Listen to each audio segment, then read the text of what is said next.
So in today's video, we're going to charge my Tesla Model S completely with off-grid solar power at a level 2 charge rate with a split phase inverter. And I haven't seen anybody try this, and I think it will work. And this is my off-grid solar power shed, and it has batteries, inverters, and everything that we need to charge the Tesla. And on this side of my backyard, we have a tiny solar farm that charges the solar shed. And these are spare solar panels I had from previous tests or sponsors. We also have some large panels over here, and they're by Renogy. They're 270 watt panels. This is the inside of my new solar shed. I'm gonna make another video on how I built it, but all you need to know is this is a 240 volt split phase inverter. We have an AC distribution panel, and then we have some batteries. And then over here is my backup system. And for this system, we have 4 100 amp hour Battleborn batteries. So this is 4.8 kilowatt hours of battery power available. And from my panel, I have a wire that goes outside to this 240 volt AC receptacle. And this is the first time I wired up,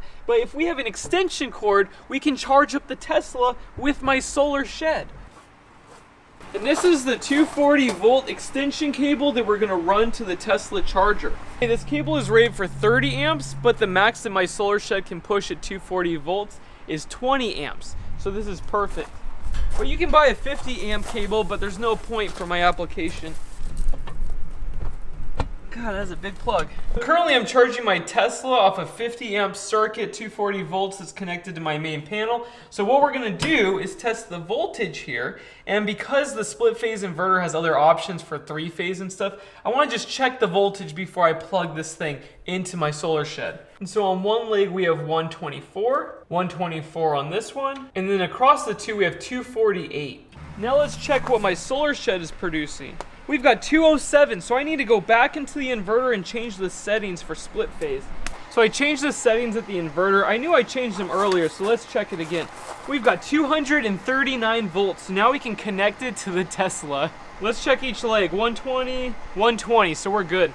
And so now I'm gonna plug in the Tesla charger. And so before I plugged in the Tesla charger, I reduced the charge current to 15 amps, and now we're gonna plug it in. Alright guys, guess what? We're charging at 15 amps. It actually works. So technically I have it on a 20 amp 240 volt circuit breaker, so we can bump it up to like 16 or 17. Isn't that freaking amazing? Oh my god, it actually works. How cool is that? So this inverter is working overtime right now, but it's running it. So let's check out how much power we're pulling. And so the consumption reading on this inverter tells us each leg. And so on the first one, we're pulling 2 kilovolt amps, and then on the second one, 2 kilovolt amps. So yeah, we're at 81% capacity for this inverter. We could actually bump it up a little bit more, but I put 20 amp circuit breakers, so I'm gonna keep it at 17. That's pretty safe. And these Battleborns are actually doing it, you guys. So this is a 48 volt system, super powerful. I'm still working on the video to show you guys how I built it. It's insane though. You could power my entire house off of this small of a system. It's crazy.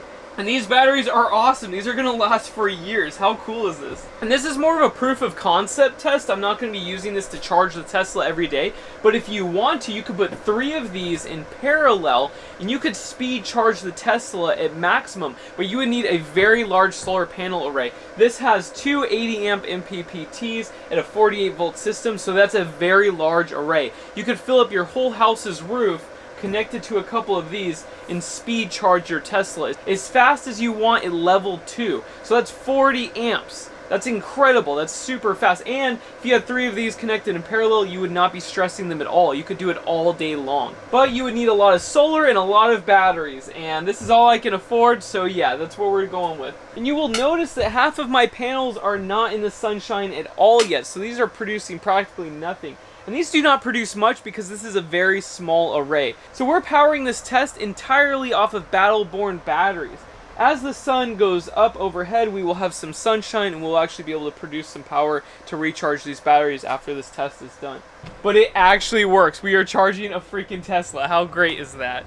And technically we could lower the charge rate and power it off of my small solar panel array in the backyard, but this is just a test. I'm not really going to be doing this. I have a huge solar panel array on the roof of this house that charges this Tesla just fine. And so my house has a grid tie inverter system with 5 kilowatts of power, but I could use my off-grid solar shed to power my entire house. And while the Tesla's charging, let's talk about that. And so typically with the Tesla, I charge it with this 240 volt receptacle that has a 50 amp breaker. And it's nice to have this receptacle in my garage with this extension cord, because if the grid was down for a long time, I could disconnect my entire house from the grid and then backfeed my house's panel with my solar shed's 240 volt system. With this receptacle, it would produce 50 amps at 240 volts, and that would be enough to run my air conditioner and my fridge and a couple other appliances safely.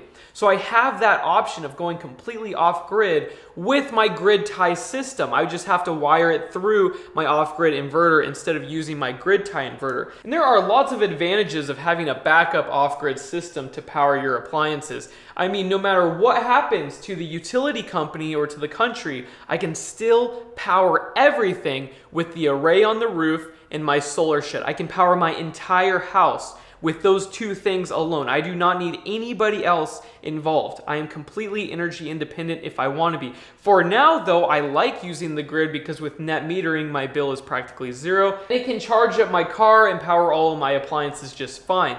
But if I don't have the grid, I have the option to not use it.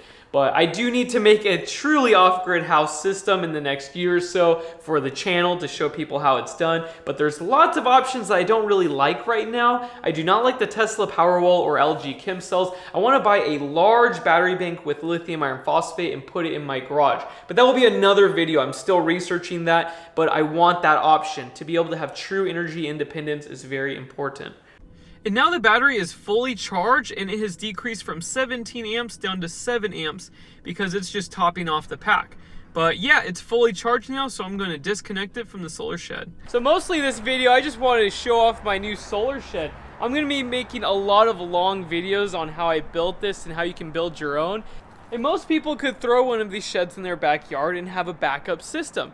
So yeah, lots of videos to come, and I hope you guys like this video. I'm so glad I can actually charge the Tesla with it, because it's pretty cool. So yeah, I'll talk to you guys later. Bye.